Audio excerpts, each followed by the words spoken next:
Débora Esta Barreto, sou conferência será arquiteta gravada de agora. formação e fiz uma especialização na Espanha em acústica nas construções, com mestrado na área de produção sonora. Atuo também como professora e palestrante profissional.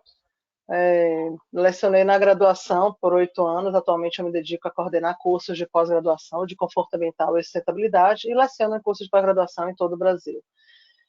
Minha principal atuação, eu sou empresária, né, e sou uma das sócias diretoras da Áudio, que é uma empresa que está há 28 anos no mercado. Ontem a gente foi fazer as contas e falou, gente, quase 30 anos. Assim. É uma história, realmente, não é uma empresa que nasceu ontem. E a gente zela muito por esse compartilhamento de conhecimento e por essas ações relacionadas à democratização do conhecimento, como é o caso do Portal Acústico, por isso que a gente se aproxima, se associa, temos parcerias com pessoas que têm esse mesmo raciocínio, tornar a acústica viável e fazer as pessoas perderem o medo da acústica. É muito da minha missão de vida, é fazer com que as pessoas entendam que a acústica não é para rico, não é sofisticado, não é supérfluo, é essencial para qualquer ambiente. Diria que só não no cemitério, né? A gente precisaria se preocupar com a acústica. Fora isso, praticamente todos os ambientes que a gente frequenta, a gente tem que ter esses cuidados. E é isso, a Áudio é uma empresa que atua em todo o cenário nacional, com projetos foco em acústica arquitetônica, mas também com muitas consultorias para norma de desempenho, e espero estar aqui à disposição nessa hora para poder também tirar dúvidas de vocês. E parabenizo Pablo pelo Portal Acústica, pelo que você tem feito no Brasil, Pablo. Não é rasgando seda, não, porque eu não sou de fazer isso, quem me conhece sabe. De verdade, eu acho que o Portal Acústica é um divisor de águas no Brasil, eu acho que faz a diferença em tornar esse conhecimento possível para quem mora em qualquer local do país e que tem dificuldade de ter acesso a um curso presencial. Então, parabéns, eu acho que por isso que sempre você me convidar, é um prazer, estou aqui à disposição, tá? Vamos lá. Tchau, Débora, brigadão. Até mandar um abraço pro Marco, tá ali já fazendo a tua Pablo tá assessoria de mandando um imprensa abraço ali. para você. Você tá fazendo assessoria de imprensa, vem aqui lá. Marca nosso diretor comercial da Áudio. Olá, boa tarde, Legal. Pablo. Um prazer falar com você e a todos aí que estão nos escutando aí. Legal, show Você de tá fazendo bola. assessoria, ele me dá um apoio aqui. Tá. Legal, bacana. Então, Débora, vamos começar o seguinte, vamos fazer um bate-bola aqui, né? Mas assim, em termos de perguntas e respostas aqui, acho que para ficar um pouquinho mais descontraído. E também daqui a pouquinho a gente abre para perguntas do pessoal aí também. Tá? Então, vamos começar falando sobre esse tema de acústica sustentável. Então, o que é sustentabilidade de uma forma mais geral, assim, para a gente começar a nos situar? Tá, é um tema muito falado, né, já bem batido, mas eu acho que poucas pessoas de verdade incorporam o real conceito da sustentabilidade, que antes de qualquer coisa parte de um viver não egocêntrico, mas muito mais voltado para o eco e não para o ego. Eu acho que entender isso já é um direcionamento no sentido da compreensão da sustentabilidade. Em termos de definição, é um conceito super sistêmico, né, que relaciona a continuidade dos aspectos econômicos, sociais e ambientais das sociedades humanas. Agora, quando a gente fala de sustentabilidade, muita gente entende que a sustentabilidade é não impactar o meio ambiente. Isso, hoje em dia, já não é mais visto como algo possível, é nada mais do que uma utopia, porque não impactar é um sonho. O que a gente deve buscar, nós como projetistas e que vai estar envolvido em algum tipo de projeto ou de construção, minimizar esse impacto. Se cada um puder minimizar um pouco, a gente já está tendo uma atitude sustentável. É não pensar só em si, Pablo, e nesse momento mais do que nunca, a gente está sendo obrigado a não pensar só na gente, ter esse cuidado com o próximo, com a gente mesmo, e isso é um conceito. Eu estou projetando, ok, mas aquelas soluções elas vão impactar a vida das pessoas, elas vão proporcionar ambientes saudáveis ou não, ir um pouco além do processo de vou atender o que você está me pagando para fazer, é pensar não só no presente, mas também no futuro. Acho que esse é um conceito muito que representa para mim, dentro desses conceitos meio gerais que a gente vê por aí, que se você botar no Google, você vai achar um monte de conceito de sustentabilidade, mas eu achei interessante a gente deixar isso de uma forma muito clara e trazer isso para a nossa vivência, para o nosso dia a dia. Legal, essa visão holística realmente sobre as coisas, né? E cada vez mais a gente percebe que uma coisa é muito dependente da outra, né? Tu vê como é o impacto dessa nossa crise mundial, né? Até não repare que se eu estiver olhando aqui para o lado aqui, você está aparecendo para mim aqui nessa tela. Mas assim, a gente percebe muito, né, como uma coisa é dependente da outra, né? Se mesmo a gente colocando só os serviços essenciais em funcionamento, já dá um baque, né? A economia já desestabiliza, tudo já fica mais comprometido, né? Mas assim, em termos profissionais, né, acredito que grande parte de vocês aqui que a gente já estava olhando no chat, né, se vocês puderem, por gentileza, coloca aqui a sua profissão aqui no chat, né, tem um balãozinho ali, para a gente saber qual que é a profissão de vocês também. Então aqui tem, pessoal, tem arquitetos, tem engenheiro eletricista, arquitetos urbanistas, engenheiros mecânicos, engenheiros ambientais, segurança do trabalho. Vamos ver o que mais aqui. Temos representações de produtos, de construção a seco, tecnólogos de eletrônica, enfim, várias profissões aqui interessantes. Então, nesse viés profissional, quem são os profissionais que precisam, né, estar atualizados com relação a esse tema de sustentabilidade? Né? Se tem como a gente citar só alguns deles aqui, Débora. Eu diria que praticamente todo mundo, né? Porque quer seja, até dentro da sua própria casa, você precisa ter um entendimento de uma atuação sustentável. Mas arquitetos, engenheiros, o impacto das obras, os arquitetos no momento de projetar. Será que eu não tenho um material que eu possa proporcionar dupla função a ele, um único material com dupla função? Será que o material não pode iluminar e também absorver o som? Será que um elemento não pode ventilar e também isolar acusticamente? Então, ou seja, no curso de acústica sustentável, né, que é um dos cursos do Áudio Propaga, inclusive é o único curso que é oferecido pelo Portal Acústica, um curso já online há muito tempo, a gente já lançou esse curso muito antes de coronavírus, já tínhamos esse curso aí, e a gente fala muito dessa relação entre conforto. Então, quando você pensa em, se eu vou ter um quadro, por que não um quadro acústico? Você já decora com conforto. Então, o pessoal de arquitetura, engenharia, design de interiores, que vai definir especificação, que vai definir a solução estética, técnica, construtiva, tem que estar sempre atualizado, conhecer os produtos, conhecer a origem do material, conhecer a origem do descarte, a consequência do descarte desse material, entender todo o fluxo, de laudo, de técnico, né? O Pablo fez meu curso, fez de acústica aceitável, e eu chamo muita atenção, eu chamo muita responsabilidade para isso, no momento da especificação, de parada, a gente ser muito superficial, muito raso nas especificações, muito genéricos, a gente tem que ir a fundo na informação, pedir laudo para o fabricante, cobrar testes, cobrar informações reais e concretas daquele produto, com relação à durabilidade, com relação à resistência, tanto questão acústica, resistência a fogo, resistência mecânica, enfim. Eu acho que isso é uma postura sustentável, sabe? Ter técnica, calcular com precisão, especificar a quantidade ideal de material, não há mais, você faz uma especificação sem calcular, você acaba tendo que gastar mais, colocar mais material, isso vai gerar mais lixo, ou seja, tudo isso entra dentro de um contexto. Então, eu acho que eu quero direcionar bem para esse público que é quem decide, quem define, né, as especificações. Legal. A gente começa a reparar que realmente quem não se preocupa muito com isso tem uma versão, vamos dizer assim, uma visão mais imediatista, né? Acho que muito da cultura, talvez, do brasileiro é de pensar num curto prazo, né? Não sei se tu concordas comigo, mas assim, quando a gente viaja para países desenvolvidos, a gente percebe justamente que há essa preocupação com algo que seja perene, né? Que tenha uma durabilidade maior, enfim, né? O tempo que eu passei na Inglaterra fazendo doutorado, percebi justamente isso, né? Que as construções são feitas para durar não algumas décadas, né? Mas centenas de anos. Então, nessa linha, né, o que seria uma edificação sustentável, Débora? Vamos falar de construção sustentável, né? A gente já introduz esse assunto.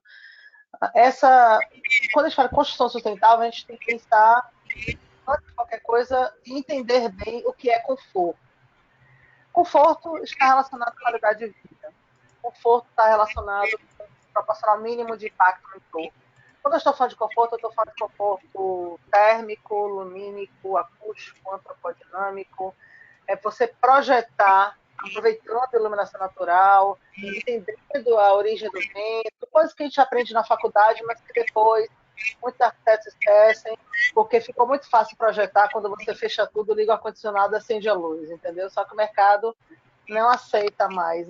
Esse tipo de profissional já tende a ser fadado, porque a sustentabilidade ela faz parte, a edificação precisa ser eficiente. Então, bom, conforto ambiental. Agora, muita gente confunde. Qual a diferença de conforto ambiental para sustentabilidade? Né? Conforto ambiental, que a gente está falando de 5 principais confortos. Tem conforto olfativo, atmosférico também. Ambos consideram insolação, ventos dominantes, ruídos, característica do entorno, estudo da implantação, espessura das paredes, especificação de materiais. Porém, quando a gente fala em construção sustentável, a gente leva em conta também os aspectos econômicos, sociais e culturais. De repente, na sua região tem um material que você pode aproveitar e vai gerar menos transporte para chegar aquele material. Isso também está nesse contexto. Essa arquitetura que é sustentável, então essa construção sustentável, esse edifício sustentável que Paulo perguntou, ele deve ser nada mais, nada menos do que uma síntese entre projeto, meio onde ele está sendo implantado e tecnologia, considerando ainda os aspectos econômicos e culturais e sociais, né, como eu falei. Então, você não pode dizer que o edifício ele é sustentável se ele ele não levou em consideração o terreno onde ele está sendo instalado. É como se fosse um edifício que ele é consciente de onde ele está sendo construído. Ele é assim, ele tem essa arquitetura, porque ele está sendo construído, edificado ali.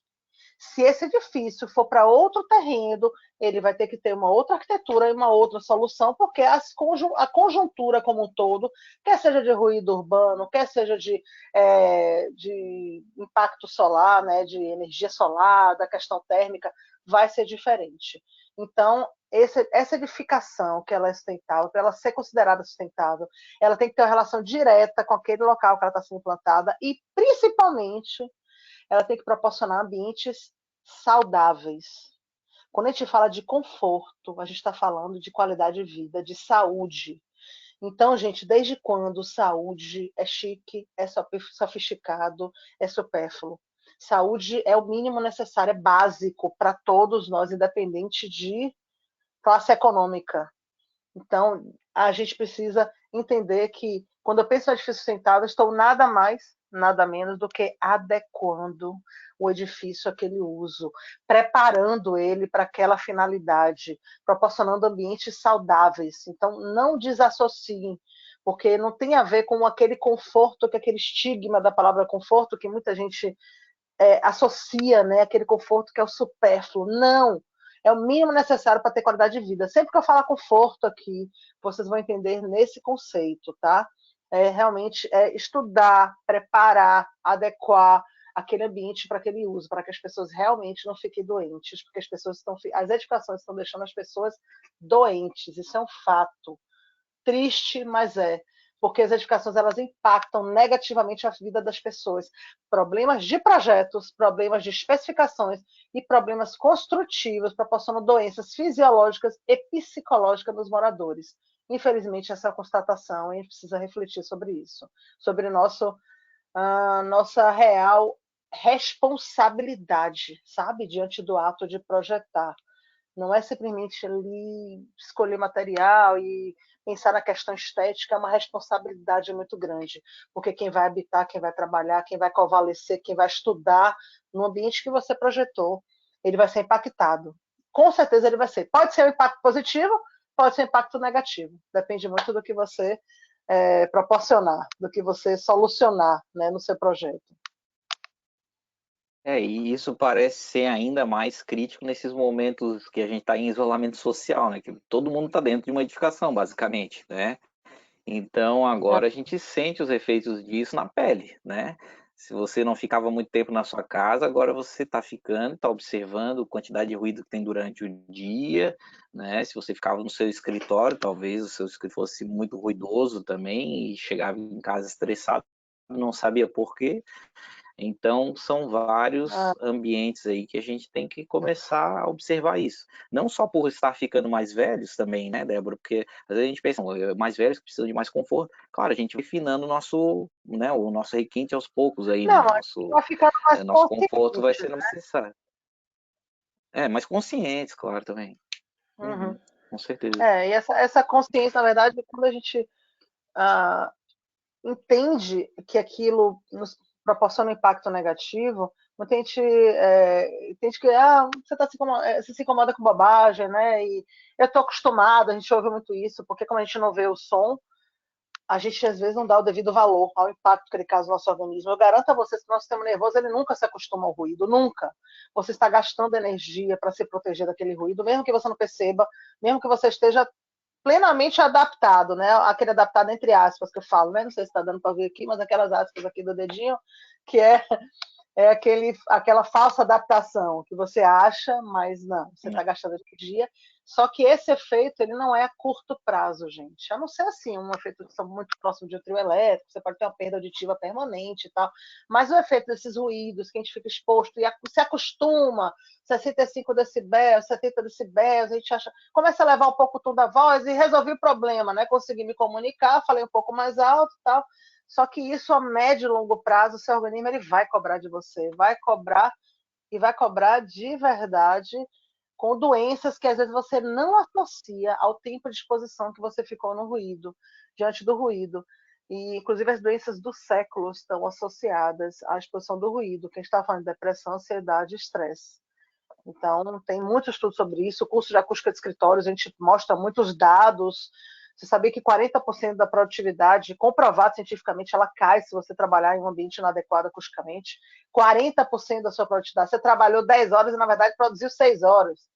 Então, o que é isso ao longo de uma vida de produtividade? É melhor você trabalhar 6 horas realmente e ser produtivo nas 6 horas do que você ficar 10 horas e 4 horas jogar para o lixo da sua vida, porque você não produz. Então, tem vários outros estudos, por isso que ele tem que estudar, tem que ter dados, a gente só convence o cliente com esses dados, com conteúdo, com informação, senão fica tudo superficial.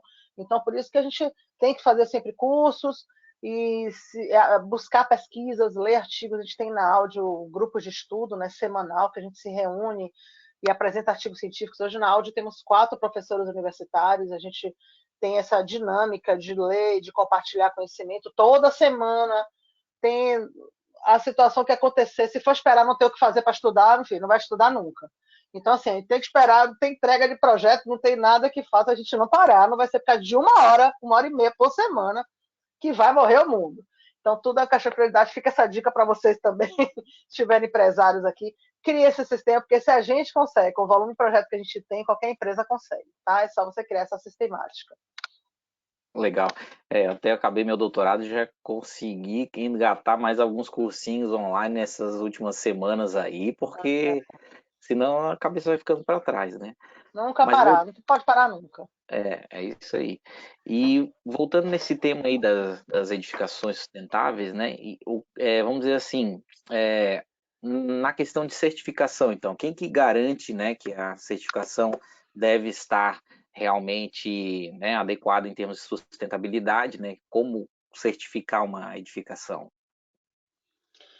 Na verdade, uma boa arquitetura, ela é confortável, ela deve ser confortável, é inerente. Uma boa arquitetura, ela é inerente à boa arquitetura ela ser confortável.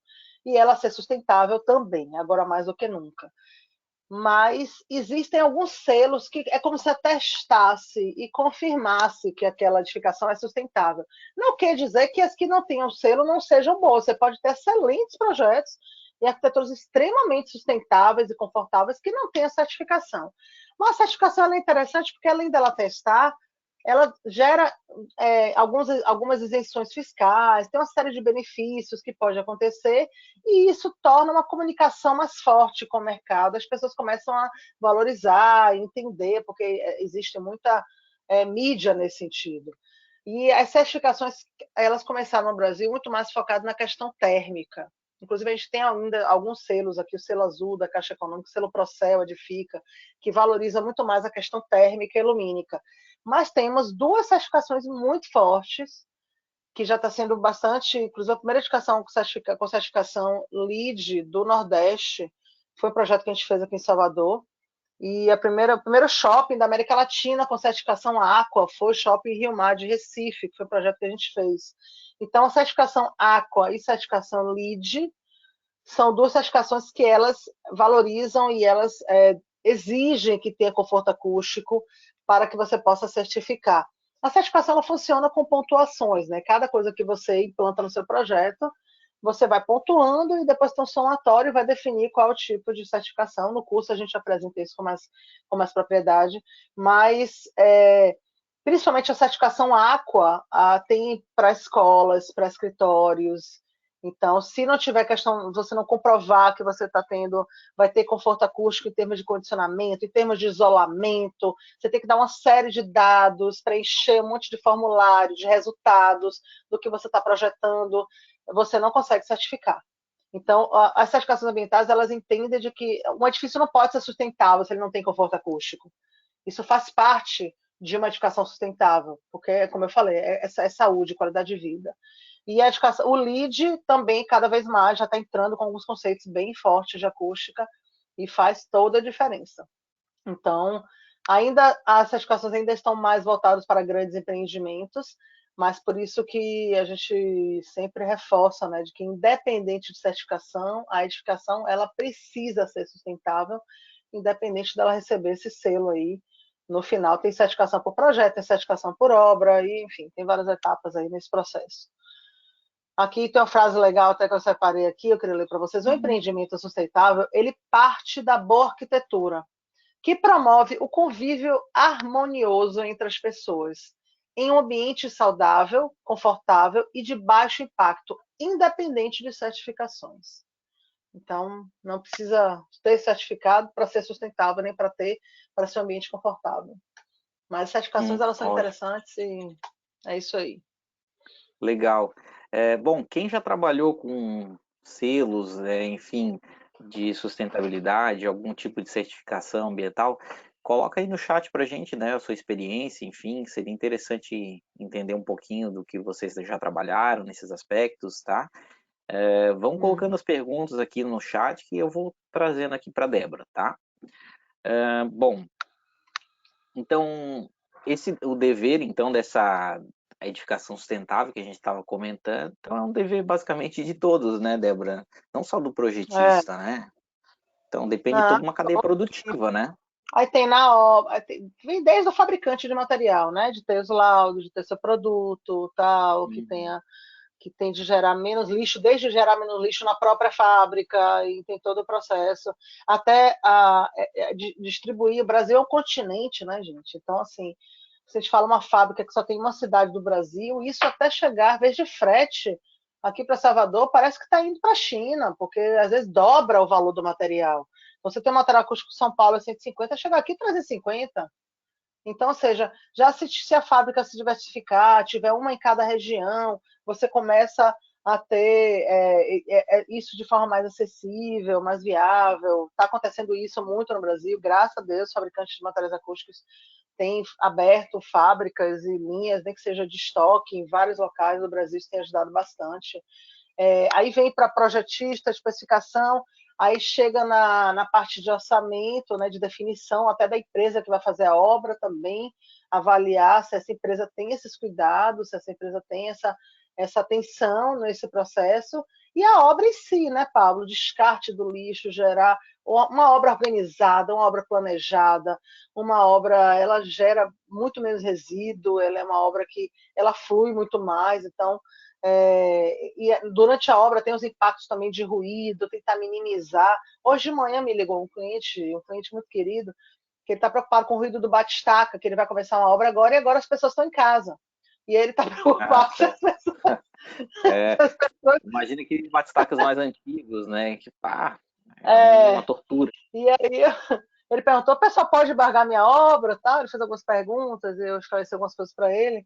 Mas existem muitas medidas para mitigar o ruído da obra. Tem um curso até nosso, que é Acústica de Casas de Máquinas e Construção Civil, que a gente apresenta várias soluções para esse tipo de ruído, que apesar de ser provisório, a gente pensa assim, provisório.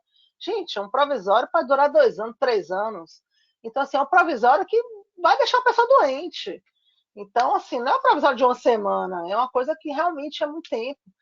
Então, tem cidades, várias cidades no mundo, a gente não está ainda nesse estágio no Brasil, mas eu sempre estou indo para algum congresso internacional e eu sei que tem vários estados e cidades que têm essa legislação que se a obra não comprovar, não apresentar os meios de mitigação do ruído durante a obra para o poder público, ou seja, é como se você estivesse pedindo permissão para começar a obra. Se você não apresentar medidas mitigadoras, a obra não pode nem começar. Então, para você dar início à obra, você tem que mostrar o que você vai fazer para que esse ruído não seja tão impactante, que medidas você vai tomar. E aí tem cortinas acústicas, biombos acústicos, tem a própria localização das fontes de ruído diante dos edifícios mais sensíveis, tem vários processos. Aqui, me lembrei que quem quiser, a gente publicou um artigo no Congresso da Sobrac sobre ruído de construção civil, tá? Quem quiser, Pablo, se puder botar no chat o meu e-mail aí, pode mandar e-mail para mim, eu compartilharei esse artigo com o maior prazer. Foi um artigo desenvolvido por mim, pelo professor Marcelo Ferreira, que inclusive é coordenador de curso de arquitetura, que trabalha com a gente já há um bom tempo. E aí, esse artigo foi bem legal. Ele fala muito, a gente criou um ábaco que cruza várias soluções e direciona você, permite que você tome as suas escolhas, assim, porque diante da 10.151, a 10.151, enfim, é um ruído, né? Você pode já estar impactando o meio ambiente, mas a nova 10.151, ela meio que dá uma ressalva lá, né, Pablo, de não se aplica a obra, isso foi uma briga na época da norma, que fui secretária da comissão da BNT por muito tempo, faço parte do comitê técnico da BNT, e essa frasezinha aí foi quase 3 horas de discussão, se fica, se não fica, e muitas forças, assim, na obra. Eu acho que, na verdade, eu não tinha tanta opinião formada sobre isso, porque eu entendo que, por ser um provisório, de qualquer forma, provisório, tem que ter uma norma específica para ela, entendeu? Você não pode aplicar da mesma forma que você aplica para uma indústria, para um local que é permanente. Mas, ao mesmo tempo, ficou no limbo, né? Então, a gente está no momento agora que não tem norma para a construção civil. Enfim, eu tenho essa seara da construção civil porque tem a ver com o impacto, com a sustentabilidade, com o impacto do ruído, o impacto da obra. Sim, pelo menos a 10.151 agora ela tem alguns procedimentos para pegar o som tonal de uma forma melhor, de avaliar o som específico. Muito, a norma está excelente, nossa, perto da outra. Mas o que acontece na construção civil é que são vários tipos de fontes e vários tons diferentes e tal, aí a coisa complica, né? Acho que mais por conta disso, né, Débora, que teria que ter normas específicas para isso, né? Porque, enfim, acaba penalizando tudo praticamente, né? Porque tem impulsivo, tem tonal e é bem mais complicado. Só que, ao mesmo tempo, é socialmente aceitável também, né? Que tem uma obra, porque, enfim, fazendo... enfim... Não, tem o tonal de alta frequência, mas que só vai funcionar... Incomoda muito a alta frequência, né? Porque a gente escuta muito bem a alta frequência, então... Mas, de repente, só vai funcionar uma semana. Esse ruído específico só vai funcionar durante uma semana. Então, por isso que a gente não deve falar em isolamento acústico na obra. A gente está falando de atenuação, de minimizar alguns efeitos. O batistaca vai durar 60 dias. Então, 60 dias. Se puder, em vez de chegar na casa da pessoa 90 decibéis, já chegar a 75, já está bem melhor. Então, assim, ainda está intenso, sim, mas já está um pouco minimizado. Eu acho que a gente tem que incorporar muito, deixar de ser muito radical e entender e eu acho que muita gente em acústica no Brasil durante muito tempo ficou muito, ou é 100% ou é nada. E aí fica sem nada, e a pessoa não faz nada, não dá melhor. Ou começa a falar de acústica com uma linguagem tão rebuscada e tão complexa, mostrando um monte de fórmula, que em vez das pessoas se aproximarem da acústica, a pessoa quer se afastar da acústica. E aí não quero nem falar disso, fiquei com medo. Então, o que a gente tem que fazer, acho que a gente faz muito esse papel, eu e você, é aproximar as pessoas desse universo da acústica, de forma que a gente entenda que, gente, a acústica não está lá, não. A acústica está aqui na nossa vida, no nosso dia a dia, a gente trabalha, convive, estuda. A gente precisa se preocupar com a acústica, interfere, impacta na nossa vida. Então, isso aí. Teve semana passada também uma arquiteta mandou mensagem para mim sobre os sons que ela passou a ouvir, né? Que a gente tem feito alguma coisa, até está fazendo alguma pesquisa sobre isso, que a gente passou a ouvir pássaros e farfalhar das folhas quando o vento bate, né? A gente tem bastante vento aqui em Salvador. E pássaros em vários horários diferentes, que a gente só via pássaros em alguns horários, agora os pássaros reapareceram.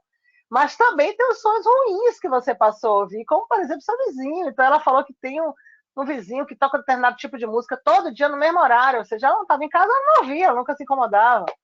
Então, a criança chorando. Então, é uma coisa assim que as famílias também estão mais em casa, às vezes elas estão brincando, mas estão brigando também mais. Então, tem várias coisas que acontecem nessa nova rotina e a acústica, mais do que nunca, está se fazendo presente. E vamos fazer isso. E se você vai gravar um vídeo em casa, você tem que ter qualidade sonora aqui, não sei se está dando para vocês verem, mas a gente tem um forro aqui, ele é absorvente acústico, a gente tem uma material difusor do lado de cá, tem material absorvente para baixa frequência do lado de cá. Tentamos fazer um pouco um ambiente onde casa de ferreiro não seja espeto de pau, para que a gente possa usufruir um pouco melhor. E eu percebo que a minha fala, a voz que vocês estão ouvindo, uma voz agradável, limpa, está acontecendo porque eu estou nesse ambiente, que se eu tivesse um ambiente muito reverberante, a voz não seria a mesma. E aí cansa quem está ouvindo do outro lado, né? Você está fazendo uma live, está fazendo um vídeo, está fazendo uma aula, é cansativo, você faz esforço. Quando você faz esforço, gente, naturalmente, em algum momento você vai devagar, você vai pensar alguma outra coisa, você vai. Porque cansa ter que fazer esforço para prestar atenção. A compreensão, o entendimento, na verdade, a audição, ela tem que ser muito natural.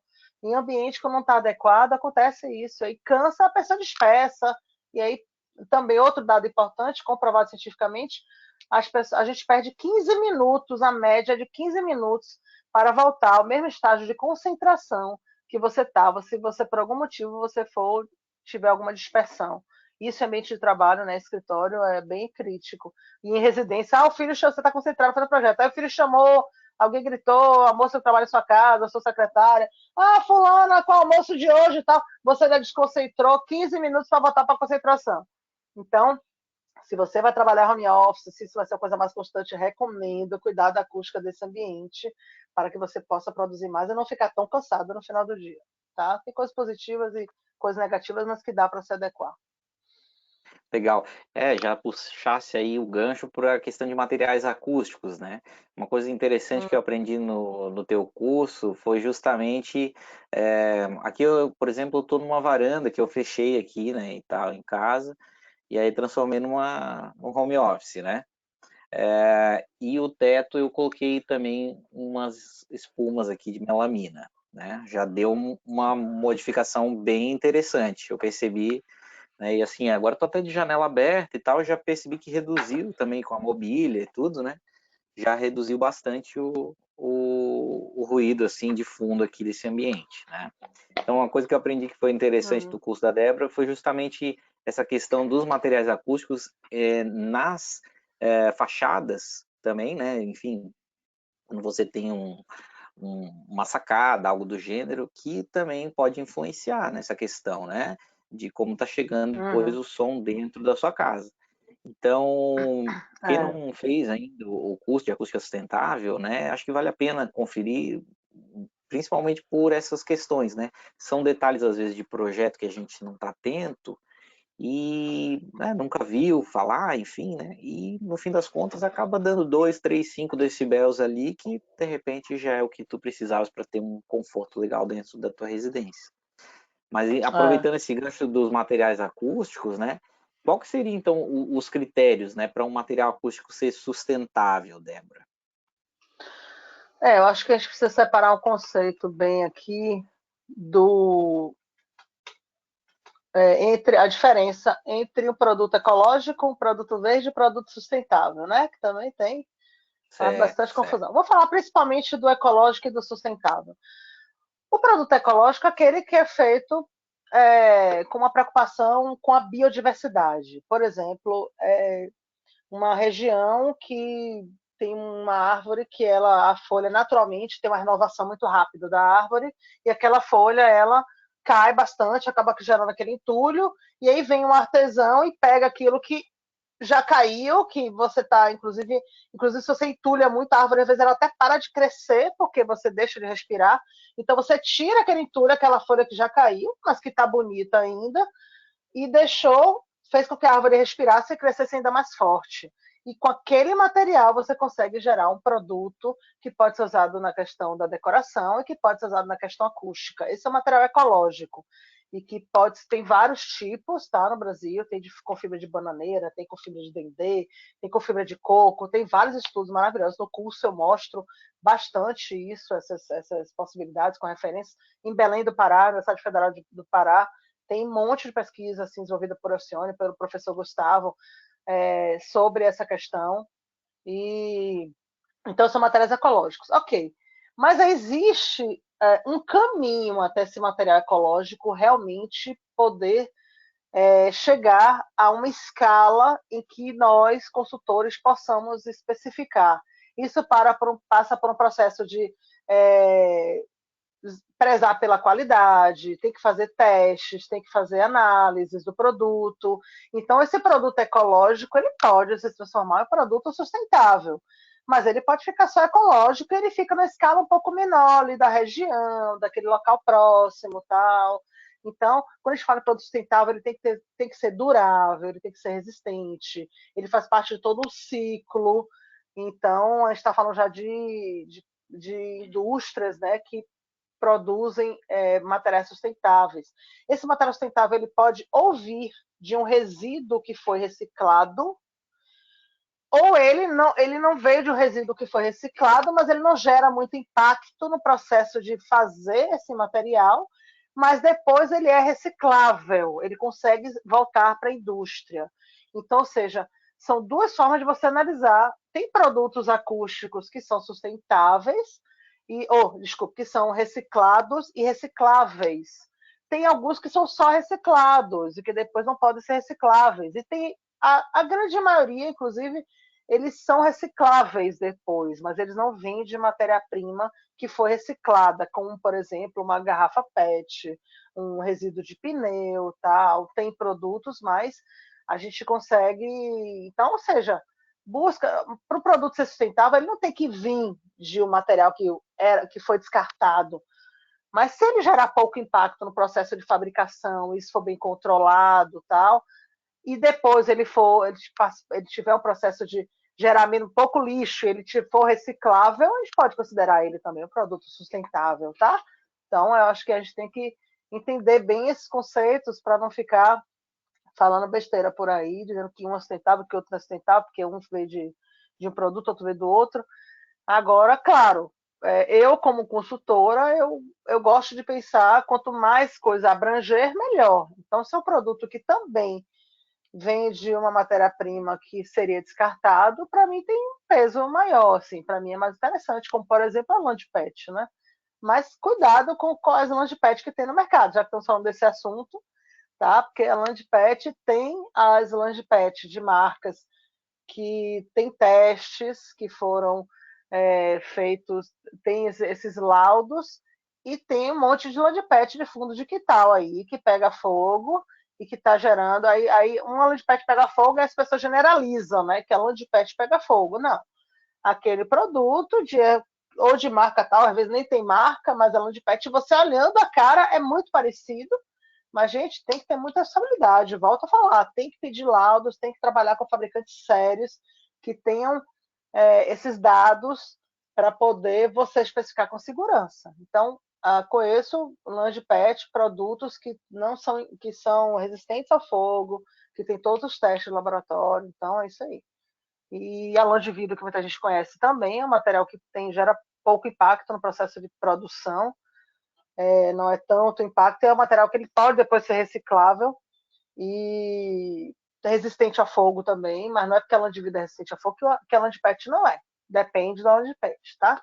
Então, ou seja, tem um monte de produtos de qualidade no mercado, a gente tem que se informar, a gente tem que pesquisar e buscar se apropriar desses conhecimentos. Legal. Olha, o papo está indo muito bem. Eu vou aproveitar agora para... eu selecionei, na verdade, 4 perguntas aqui do pessoal, tá? falando já nessa questão de isolamento acústico, né? O Lucas Caldas perguntou aqui, quais os materiais de isolamento acústico que podem ser considerados mais sustentáveis, né? Considerando as diferentes regiões do país. Na tua opinião aí, Débora? Por exemplo, a diferente região, se você está na nossa região, que tem uma larga produção de bloco cerâmico, por exemplo, né, para essa situação é um produto sustentável, porque o bloco cerâmico vem da sua região e você vai gerar menos transporte para chegar na sua obra. Agora, o gesso acartonado eu considero também um produto sustentável, porque ele gera muito pouco lixo no processo da própria obra. É um produto que ele é muito mais sistemático em termos de quantificação de material. Você tem muito pouca perda, né, quando a gente fala do gesso acartonado. Mas não é todo gesso acartonado, porque você tem uma parede de gesso acartonado que ela vai ser isolante acústica. Quando a gente fala de isolamento, a gente está falando de vedação, né? A gente está falando de esquadrias, a gente está falando de paredes, a gente está falando de lajes. Então, o isolamento acústico são aqueles materiais que não necessariamente eles estão aparentes, eles podem estar escondidos, diferente do material condicionante acústico, que tem uma relação com a estética muito mais forte que seus materiais voltados para o ambiente, mas uma pergunta foi de isolamento, eu vou focar nesse assunto. Então, o isolamento acústico, o cimento, por exemplo, tende a não ser um material sustentável. Então, os blocos de cimento, agora, se é uma obra que o bloco de cimento, por ele ser maior, você vai usar menos bloco, então é um processo de obra mais fluida, que vai gerar menos impactos nos outros sentidos, impacto de ruído, impacto no meio ambiente. Então, aquele produto pode ser considerado também sustentável, entendeu? É muito de cada caso, é muito de cada situação. Você pode compensar uma coisa na outra.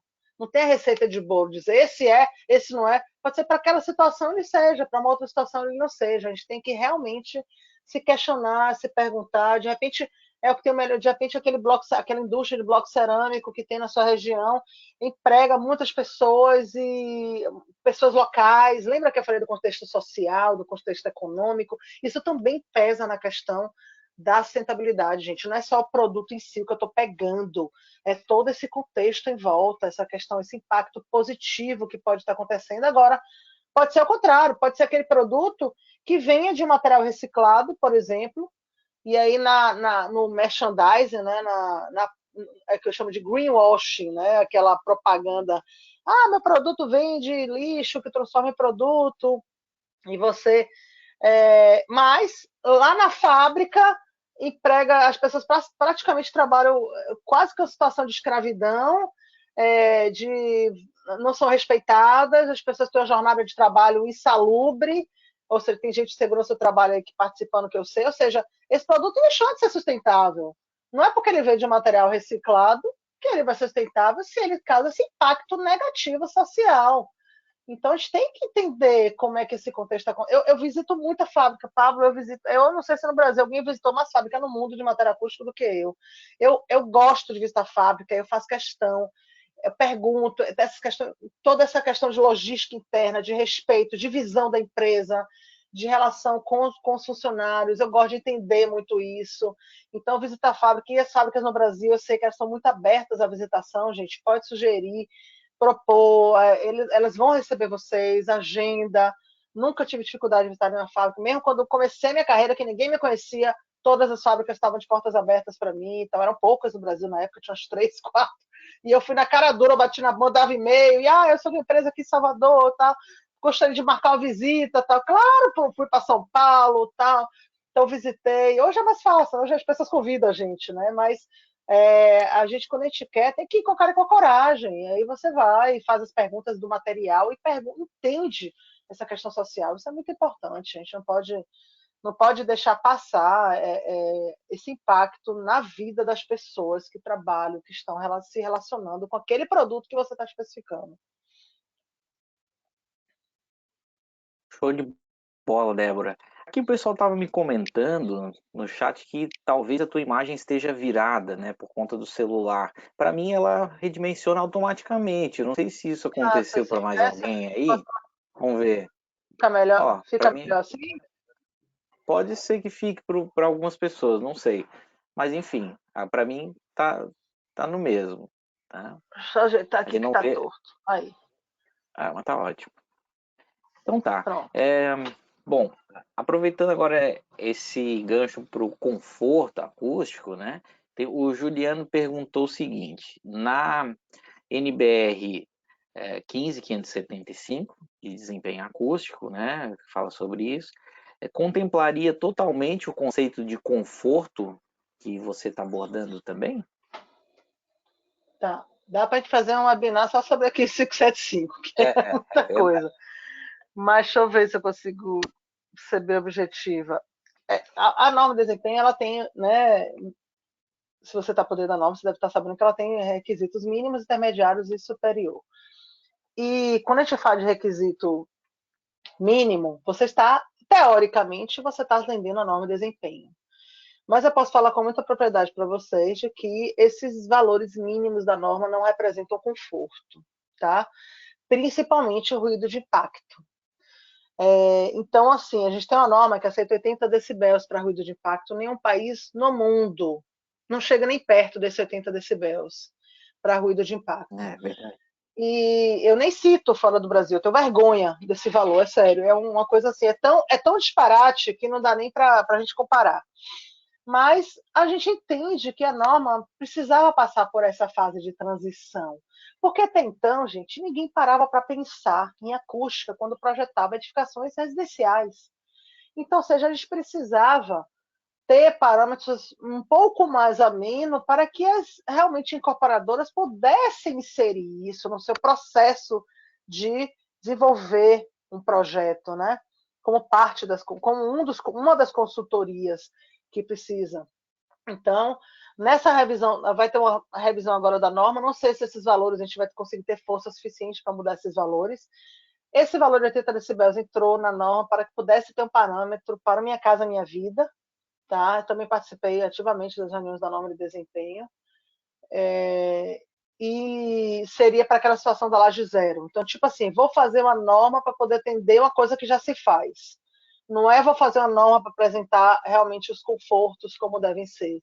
Mas, como eu falei, não estou criticando a norma como um todo, que foi um salto, a norma fez uma revolução no Brasil em termos de desenvolvimento de novos produtos, em termos do consumidor ter acesso a essa área de acústica, em termos de desenvolver pessoas, profissionais se aprimorarem, se aperfeiçoarem, fazerem cursos de acústica e buscarem inserir isso em seus projetos. Eu acho que a norma assim, só veio agregar, mas respondendo friamente a sua pergunta, o mínimo da norma não é conforto. E em muitos casos, você atende o mínimo da norma e você não atende da norma de desempenho 15575 e você não atende o valor de conforto da 10152, que é uma outra norma que trata de conforto para ambientes internos.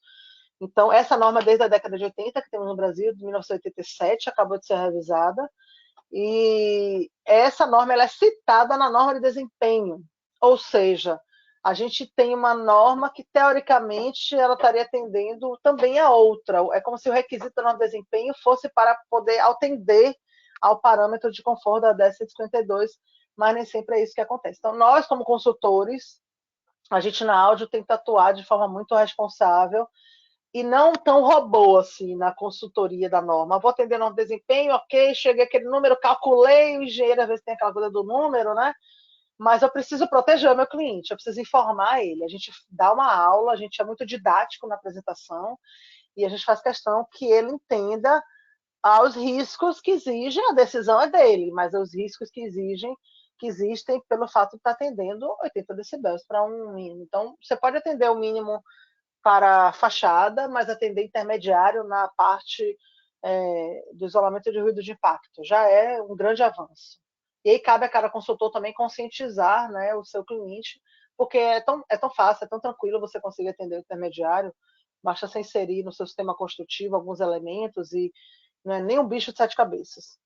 Caro é a ignorância. Eu sempre falo, caro para mim é ignorância, porque quando você é ignorante, aí você vai resolver depois o problema. Aí lá na justiça é muito mais caro, isso sim. É isso mesmo. E aproveitando essa questão, né, então o José perguntou o seguinte: o que é necessário para se tornar um projetista acústico, né? Ele até comenta aqui se é exigida alguma certificação específica ou o curso que a gente comercializa aqui no Portal Acústico, na áudio, já seria suficiente. né? Até vou aproveitar para dar um parecer aqui, né? É porque é o seguinte, nada, claro, substitui uma formação completa, né, José? Assim, não é à toa, né, que a gente permaneceu cerca de 5 anos na faculdade, né, fazendo engenharia ou arquitetura, mais 2 anos ou 3 fazendo mestrado, mais 4 ou 5 anos fazendo doutorado, né? É uma formação completa, né, holística, que, enfim, envolve vários aspectos, várias disciplinas, né? E se você não tiver um passo a passo, né, conseguir primeiro conversar com quem precisa do teu serviço, né? Que é uma habilidade também interpessoal. Se você não consegue calcular o mínimo necessário, né? Trabalhar com logaritmos, então já ter uma habilidade matemática já é um pouquinho mais complicado, né?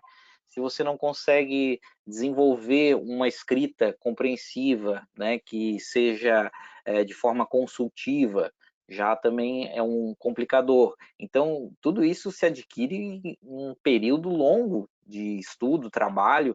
Eu, por exemplo, fiz um TCC da engenharia mecânica, depois fiz um outro TCC de tecnólogo, depois fiz uma dissertação e depois fiz uma tese de doutorado.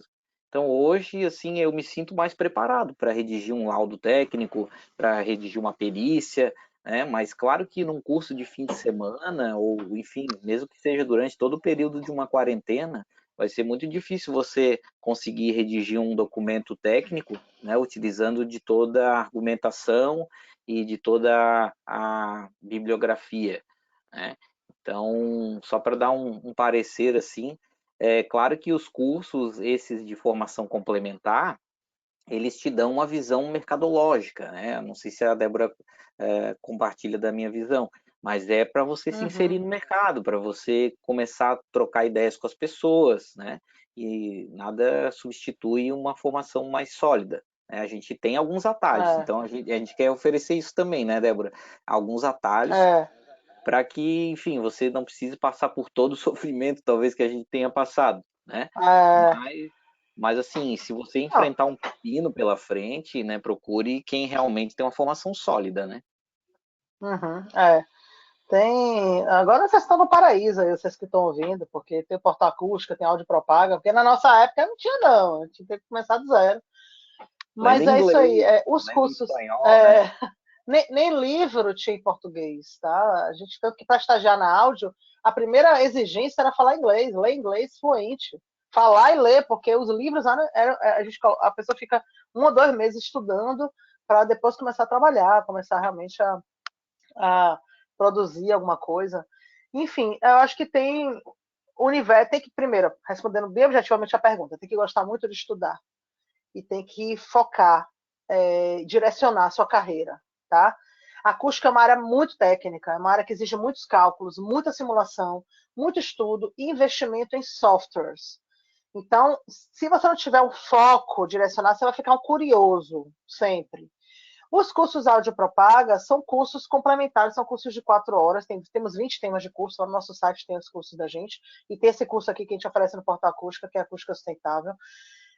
Mas não tem como foco formar profissionais de acústica. O foco é que um arquiteto e engenheiro ele tenha conceitos de acústica no seu projeto. Por exemplo, o curso de acústica de igrejas. O arquiteto, pelo menos no seu projeto, ele não vai cometer aquelas gafes, aqueles erros arquitetônicos que a gente, quando for fazer o projeto depois, tem que corrigir. A arquitetura já nasce correta, a gente apresenta muitos cases, muitas soluções. Então, assim, os cursos, para quem trabalha já com acústica, os cursos Audiopropaga, eles são interessantes porque eles apresentam situações reais, que a gente vivenciou, como é que a gente solucionou, e isso agrega muito. Mas não são cursos de formação. Os cursos Portal Acústica são cursos mais de formação em termos de conteúdo, porque são cursos mais extensos, são cursos mais completos.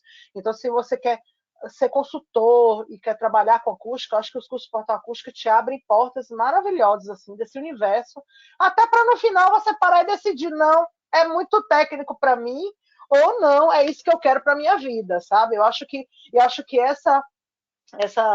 essa orientação você vai conseguir ter. É muito conteúdo, os cursos de suporte acústico são bastante conteúdo, e os cursos de áudio propaganda são cursos muito práticos, de situações reais. Então, por isso que um vai acabando complementando o outro. São situações, você sai, já começa a dialogar, já começa a ter segurança, tem acesso à bibliografia, e aí se joga. Me apaixonei pela área.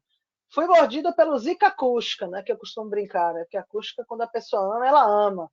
E aí me apaixonei, isso que eu quero, aí realmente recomendo você fazer um mestrado, fazer um... No Brasil não tem pós-graduação de acústica, mas se puder sair do Brasil, perfeito, você faz um curso fora.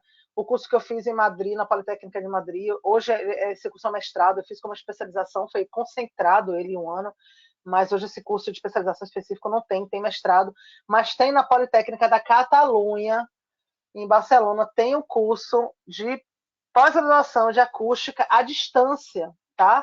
Que eu sei que uma das arquitetas trabalha comigo, já se inscreveu e vai fazer. Você tem que passar um mês lá, uns 2 meses lá, o período, fazendo aquela parte de laboratório, de vivência, mas você consegue fazer. Mas, gente, se você fizer o curso de portal acústica, você, quando chegar em qualquer curso de mestrado, pós-graduação, você já vai ser muito mais fluido, vai ser muito mais natural, você vai entender. E aí está praticando, agora você é arquiteto, você é engenheiro, você não quer trabalhar com acústica, você quer entender um pouco de acústica para não falar besteira e para sugerir algumas coisas, explicar para o seu cliente melhor e evitar que a sua arquitetura gere um problema acústico. Então esses cursos áudio propaganda são ideais para você.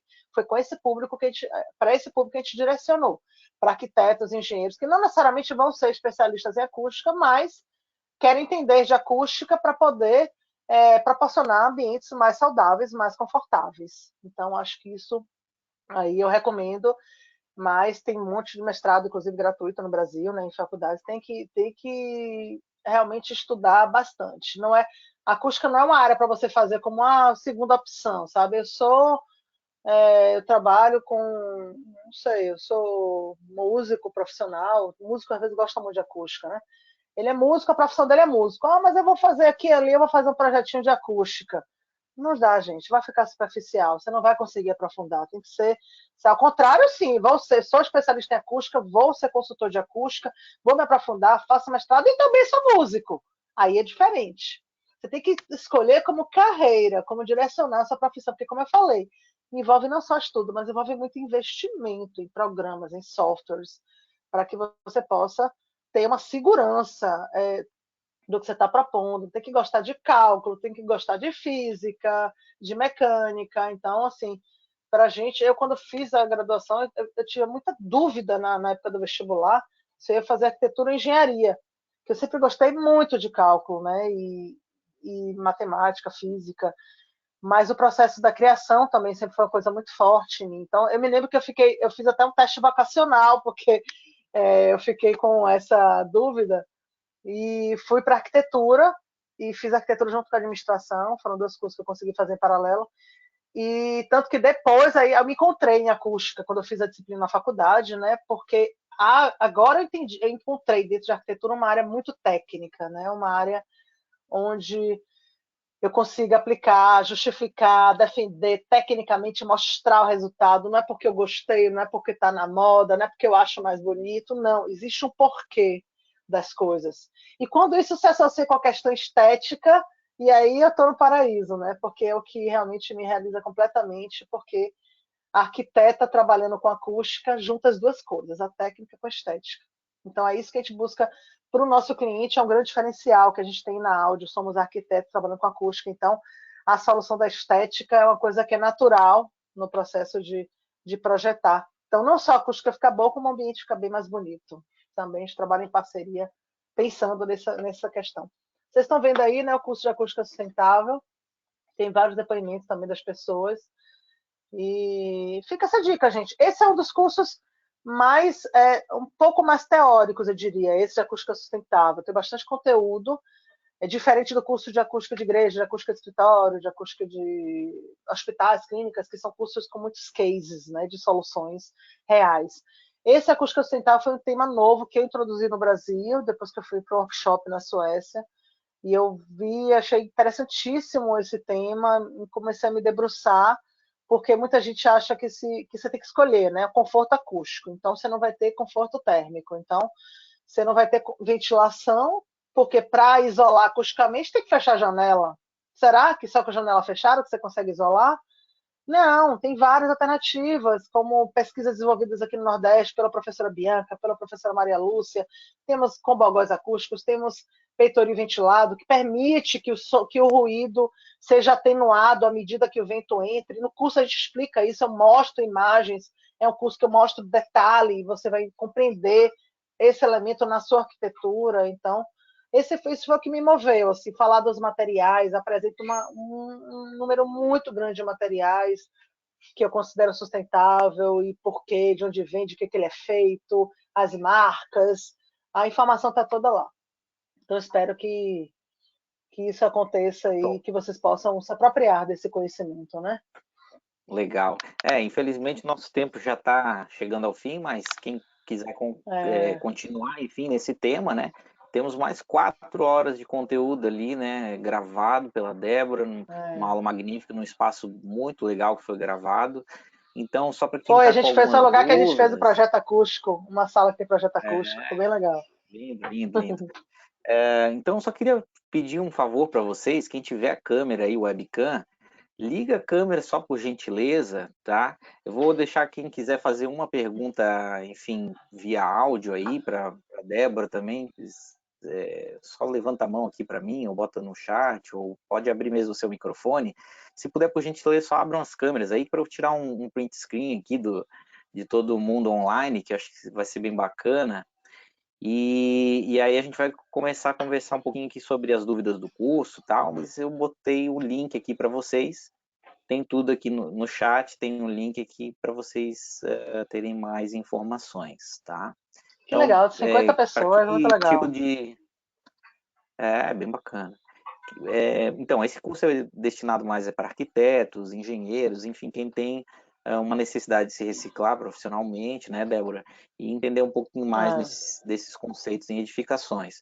Então, a duração é 4 horas, tem um certificado da Áudio Propaga, vem com material didático, tudo através de uma plataforma com login e senha, e você vai navegando pelas aulas, pode fazer no seu tempo, quando quiser, são vídeos curtos, né, que você não vai perder a atenção ou deixar de fazer uma parte, pode ver um vídeo, toma um cafezinho, volta a ver outro, né? Então, tá ali a página para vocês. Então, vou só tirar um print screen aqui, se vocês puderem abrir as imagens aí, enfim, se tiverem a fim de aparecer, né? Então, eu estou gravando também esse conteúdo, tá? Faz um sorrisinho aí, pessoal. Todo mundo aí bonito. E aí, beleza. Bacana, bonito, tá lindo. Legal. Então tá. Bom, quem tem uma dúvida aí quer fazer por áudio para a gente finalizar aí com a Débora, daí a gente vai para as considerações finais. Fica à vontade. Enquanto eu salvo aqui. Débora. Oi, Débora. Paulo, eu tinha uma dúvida, mas acho que tu acabou respondendo agora no final da apresentação. Uhum. É ter conforto técnico, sem ter que clausurar a igreja, por exemplo, com máquinas de ar-condicionado, que é um horror, provoca ruído de fundo. Era essa a pergunta, mas tu já respondeu. Isso, na verdade, o isolamento de fachada, tem recursos, tem até veneziana acústica, tem várias formas que ventilam e isolam o som, mas elas são mais destinadas a ruído, para isolar o ruído de tráfego, de fora para dentro. Que a gente está falando de ruídos, não depender da igreja, se for a igreja que tem banda, tal, difícil conseguir isolar sem climatizar, tá, Carlos? Depende muito, claro, da proximidade que você tenha, do vizinho, esse tipo de coisa. Mas consegue, às vezes você faz. Só que isso tem que ser pensado na arquitetura, né? Quem está aí é Paulo? É você que está aí, Paulo? Meu aluno da pós-graduação? Dá um oi para mim, fala comigo, se for você.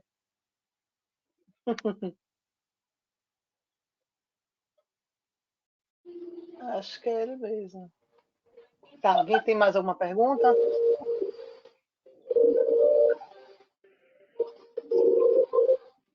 Oi, Débora. Tá tendo interferência. Oi. Eu falo Tonião aqui do Belém do Pará, tudo bem? Oi, tudo bom? Quem? Qual é o seu nome? Tonião, Tonhão! Que honra! Meu Deus do céu! O Papa da Paisagem Sonora do Brasil tá me assistindo. Muito bom. tudo Vou bem assistir seu curso contigo? lá, viu? No Congresso do FIA. Olha só, Oi, querido. só uma Diga. observação, querida. Olha, Hum. bate-estaca no século XXI, eu acho que só no Brasil. Porque É, realmente, é. para mim, isso é um atraso do cacete. Tem tantas formas de enfiar uma estaca no solo que quem está ainda utilizando essa forma de produzir ruído no ambiente urbano que É todos verdade. nós vivemos é uma tristeza. Bom, era Meu essa cliente me ligou observação. hoje, ele Gostei perguntou, sempre ele de te falou que ouvir. era. Ah, que bom, que bom. Você já assistiu a palestra lá, eu já falei algumas coisas, mostrei lá, mas aqui essas perguntas sempre é legal, né? E é interessante, as perguntas que Pablo fez. Prazer ter você, Prazer todo saudade aí da meu. comida de Prazer Belém. todo meu. Boa sorte aí na sua caminhada, sempre inovadora, sempre trazendo novidades para a gente. Ah, que Um bom, abraço. querido. Prazer ter você. Você é só aluno no curso lá do Congresso, viu, do FIA. Vou fazer seu curso. Aham. Tá bom, obrigado. Um abraço. Tá bom, abraço, Tonhão. Realmente, gente, esse negócio de bate-estaca, o cliente me ligou hoje, quando me ligou, foi hoje isso. E ele falou, porque está avaliando aqui as opções e bate-estaca é mais econômico.